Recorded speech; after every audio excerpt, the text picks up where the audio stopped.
समझ बात ना, सही बोली हो कि कोई भी लैंग्वेज जब बनता है ना तो उसमें कुछ स्पेशल वर्ड्स सेलेक्ट होते हैं कि ये वर्ड्स इस काम के लिए यूज होगा, ये वर्ड्स ये काम करेगा। तो वैसे वर्ड्स को हम लोग कहते हैं कीवर्ड्स, यानी सीक्रेट वर्ड्स, जिस वर्ड का कुछ स्पेशल मीनिंग होगा उस लैंग्वेज में और स्पेसिफिक प्लेस पे स्पेसिफिक पर्पज से यूज किया जाएगा, दिस इज कॉल्ड कीवर्ड्स। अब ये जो कीवर्ड्स है ये क्या हमको सिर्फ C++ जावा में मिला?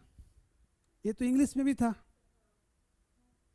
डिक्शनरी वर्ड आपका क्या है?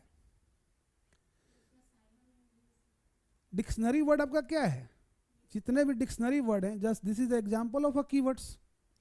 अच्छा ये बताओ आप, जो मुझे जिन्होंने मुझे जन्म दिया उनको हम मदर कह रहे हैं, तो ये मदर वर्ड है या नहीं है? तो ये मदर फिक्स है कि सबको बोल सकते हैं मदर? फिक्स है।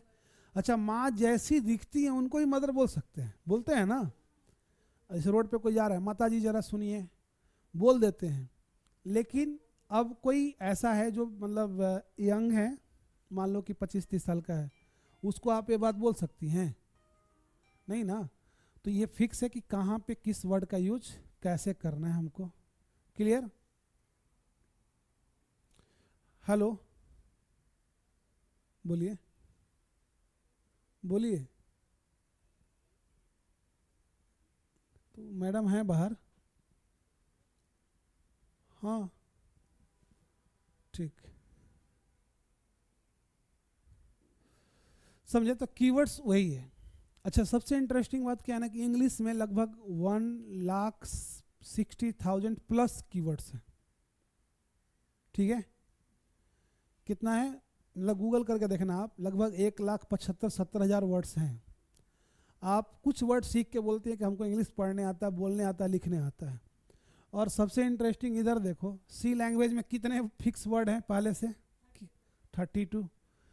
C++ में 48 के आसपास, जावा में आपका 68 के आसपास, C# में उतना ही 68-70 के आसपास, PHP में आपका उतना ही है, उसी के आसपास होगा, जावास्क्रिप्ट में भी वैसा ही है आपका, पाइथन में भी वैसा ही है आपका, पाइथन में 36 ही वर्ड है। तो बताओ आप कि विद इन 100 वर्ड्स आपका ये लैंग्वेजेज हैं और इसको सीखने में कितना टाइम लगेगा? और 1.5 लाख वाला वर्ड को आप बोल रहे हो कि हम सीख गए 4 महीना में, 2 महीना में। तो ये कीवर्ड्स का मतलब ये सीक्रेट वर्ड्स, जिस वर्ड का एक स्पेसिफिक मीनिंग पहले से ही फिक्स है, उसको अलग जगह यूज नहीं कर सकते। जैसे हम सबको सिस्टर नहीं बोल सकते, सबको ब्रदर नहीं बोल सकते हैं, सबको हम लोग टीचर नहीं बोल सकते हैं, है ना, सबको फैन नहीं बोल सकते हैं, सबको ऐसी नहीं बोल सकते हैं। तो ये जो फिक्स है ना, this is called a keywords, समझे? लेकिन यहाँ पे कोडिंग में कुछ अलग है। जैसे अभी आपने प्रोग्राम लिखा, वहाँ लिखा इंट मैन, तो इंट एक स्पेसिफिक वर्ड है कि नहीं? तो इंट एक कीवर्ड हो गया वहाँ पे। क्लियर? मैन कीवर्ड नहीं है, मैन एक फंक्शनलिटी परफॉर्म कर रहा है। क्या कर रहा है? फंक्शनलिटी। जैसे देखो होली, अभी हम लोग सेलिब्रेट कर किए हैं ना, तो होली क्या है ना कि होली जो है ना वो डिक्शनरी वर्ड नहीं है।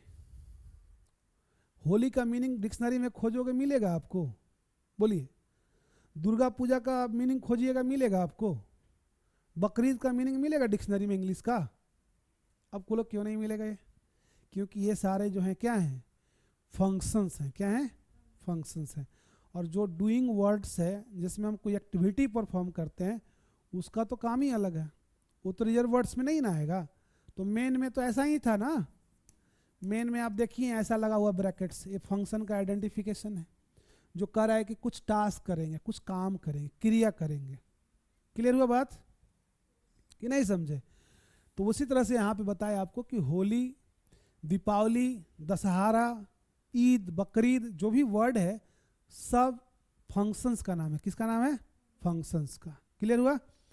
और वो रिजर्व वर्ड्स अलग हो गया। क्लियर ना? जैसे अब इंग्लिश में वर्ड समझ में आया, वैसे ही यहाँ प्रोग्रामिंग में आ गया। क्लियर हुआ कि नहीं हुआ ये? अब बताओ आप इसमें याद क्या करना था? याद क्या करना था बताओ आप? बस सोचना है खाली कि ऐसा टाइप का रहेगा, ऐसा रहेगा, तो उसको हम लोग कीवर्ड्स कहेंगे। और जहाँ पे कुछ टास्क परफॉर्म होगा जिसको यूज, उसको फंक्शंस कहेंगे। क्लियर ना?